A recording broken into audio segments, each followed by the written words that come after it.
നമസ്കാരം. ദേശസ്നേഹി ചാനലിലേക്ക് സ്വാഗതം. ഭാരതത്തിന്റെ ചരിത്രം പുനർവായനയ്ക്ക് വിധേയമായിക്കൊണ്ടിരിക്കുന്നു. നെഹ്റു കോൺഗ്രസും തുടർന്ന് ഇന്ദിരാ കോൺഗ്രസും അതിനെ തുടർന്ന് സോണിയ കോൺഗ്രസും മറച്ചുവെക്കാനും കുഴിച്ചുമൂടാനും ഒളിച്ചു വയ്ക്കാനും ശ്രമിച്ച ചരിത്ര സത്യങ്ങൾ രാജ്യത്തിന്റെ പല കോണിൽ നിന്നും പലരും വിളിച്ചു പറഞ്ഞുകൊണ്ടിരിക്കുന്നു. അതിൽ ചരിത്രകാരന്മാരുണ്ട്, ജഡ്ജിമാരുണ്ട്, രാഷ്ട്രീയ നേതാക്കളുണ്ട്, പഴയ കോൺഗ്രസ്സുകാരുണ്ട്, ഇന്നത്തെ കോൺഗ്രസ്സുകാരുമുണ്ട്. നെഹ്റു കുടുംബത്തിന്റെ ഏകാധിപത്യ പ്രവണതയും ഹിന്ദുവിരുദ്ധതയും വർഗീയ ഒളിച്ചുകളികളും വിളിച്ചു പറയുന്നവരിൽ ശ്രീ PC ജോർജും ശശി തരൂരും വരെ എത്തി നിൽക്കുന്നു.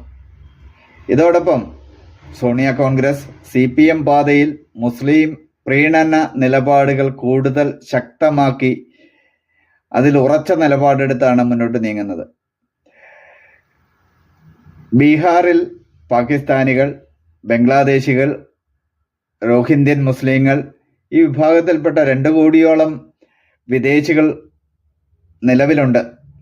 ഇവരെ വോട്ടേഴ്സ് ലിസ്റ്റിൽ ചേർക്കുകയും നിലനിർത്തുകയും വേണമെന്നാണ് ഇപ്പൊ സോണിയ കോൺഗ്രസിന്റെ ആവശ്യം. രാഹുൽ ഗാന്ധി ഈ വിഷയത്തിൽ ഇലക്ഷൻ കമ്മീഷൻ എന്ന ഭരണഘടനാ സ്ഥാപനത്തിനെതിരെ കോടതിയെ സമീപിക്കുകയും വിഷയം കോടതി കയറ്റി കാലതാമസമുണ്ടാക്കാനുമാണ് പ്രസ്തുത രാഹുൽ ഗണ്ഡിയുടെ ശ്രമം. ഇവിടെ നമ്മൾ നിലപാടെടുക്കേണ്ട സമയം അതിക്രമിച്ചിരിക്കുന്നു.